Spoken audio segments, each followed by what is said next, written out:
Ela é criadora do projeto O Mundo do Trabalho Mudou. E agora? No programa de hoje eu converso com a palestrante e pesquisadora em qualidade de vida no trabalho, Karina Uchoa.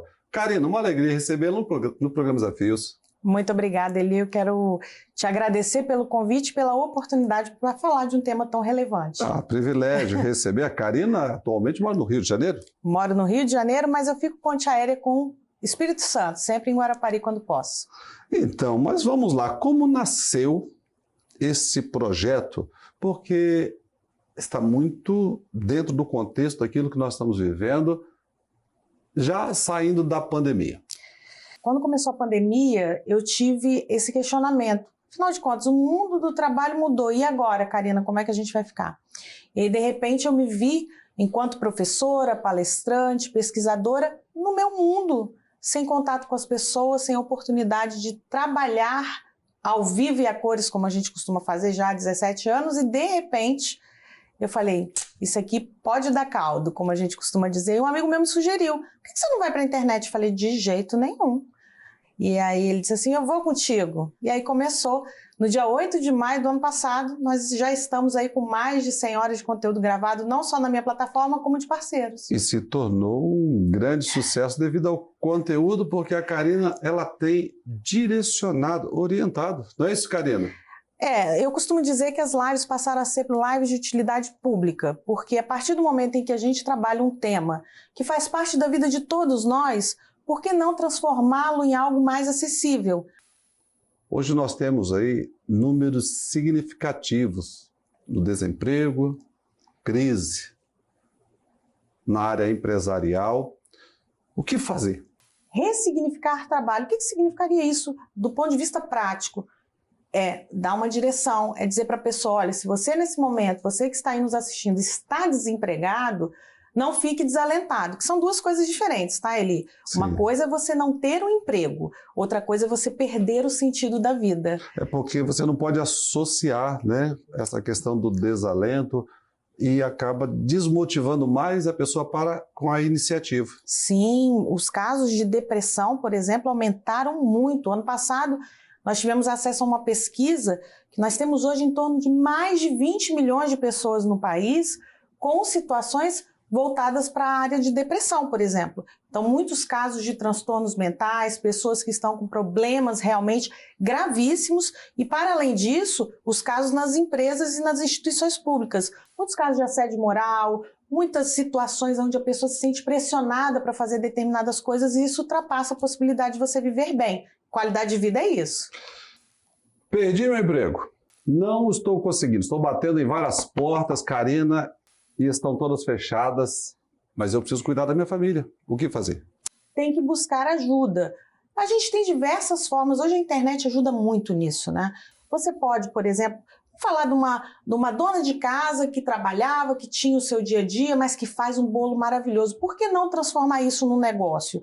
Ou então aquele trabalhador que perdeu o teu vínculo na pandemia, mas que é um excelente marido de aluguel. Você conhece marido de aluguel, claro, né? Claro. Aí você vai lá e você faz um trabalho e aos poucos você vai criando ali os teus laços, as tuas redes de contato para que você possa ter a forma de subsistir até encontrar uma nova oportunidade, com certeza. E precisamos quebrar esse paradigma, estou falando como sociedade, como cidadão, como pessoas, a busca somente pelo trabalho com carteira assinada.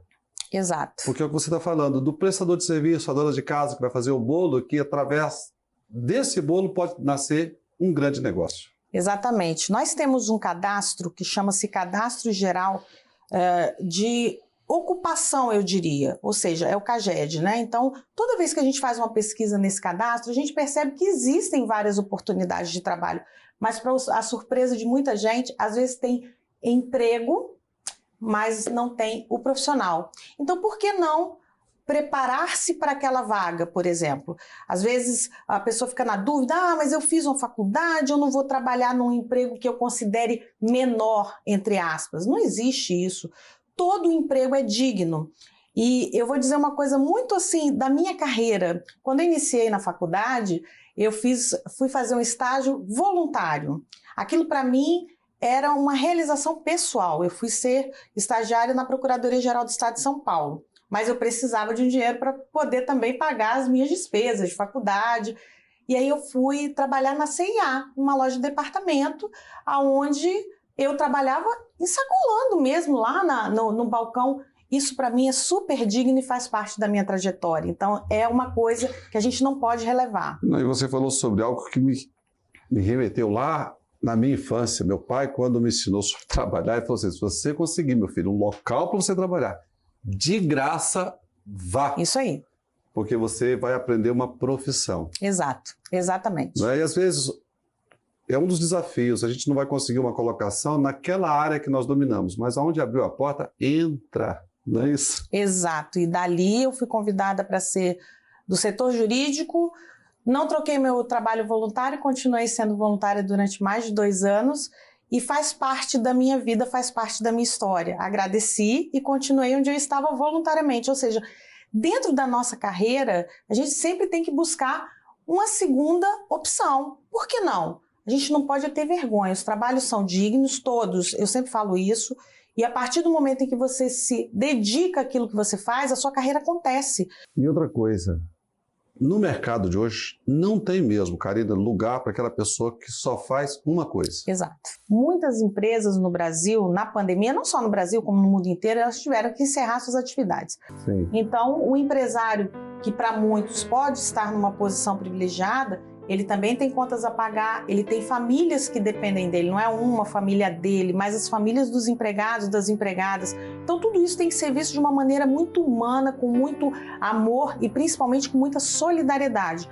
Vai precisar demitir? Faça isso com humanidade, porque é com humanidade que você consegue transformar o mundo e fazer com que aquela pessoa que foi demitida, por exemplo, sinta-se com vontade de fazer o diferente, criar um próprio negócio ou até mesmo continuar procurando outra coisa para fazer, mas sem ficar depressiva, para baixo, enfim. Eu sempre falo isso. Sim, e penso que as pessoas também elas não devem se acomodar, Karina, nesses programas sociais. Não. Que é muito pouquinho, né? Isso aí vem como a Bíblia fala de oferta de aromas suaves. Você não estava esperando nada disso, aí veio alguma coisa para te, sabe, respirar um pouquinho. Mas a gente tem que ter foco e voltar para o mercado de trabalho. É isso que faz com que os países se desenvolvam.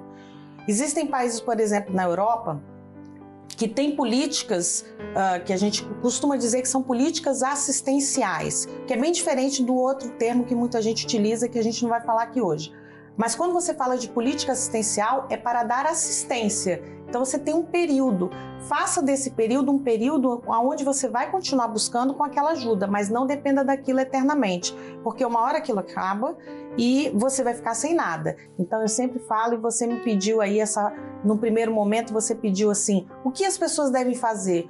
Procurar fazer um curso. Eu, por exemplo, fiz vários cursos durante a pandemia. Eu estou fazendo agora pneumaterapia. Olha que interessante. Estamos entendendo um pouco sobre o comportamento humano, né, a formação da personalidade, e nesse tempo de muitos problemas emocionais, nós estamos fazendo uso, né, aprendendo para fazer uso dessas ferramentas, não somente para a vida da gente, mas para ajudar o nosso próximo.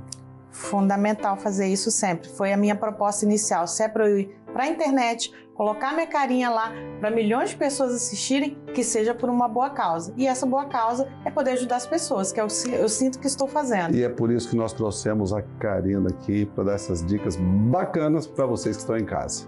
Karina, eu quero agradecer por você ter atendido nosso convite. Seus contatos estão no vídeo.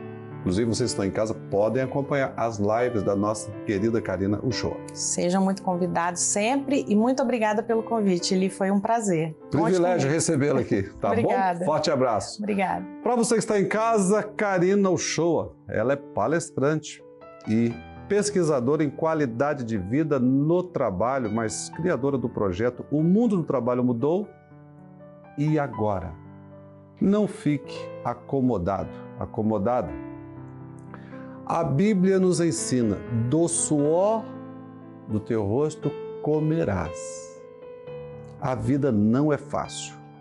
Não acredite em Papai Noel, coelho também não coloca ovos. Acorde cedo. Saia para o mercado de trabalho. Peça ajuda do alto e as portas se abrirão. Desafios, volta já.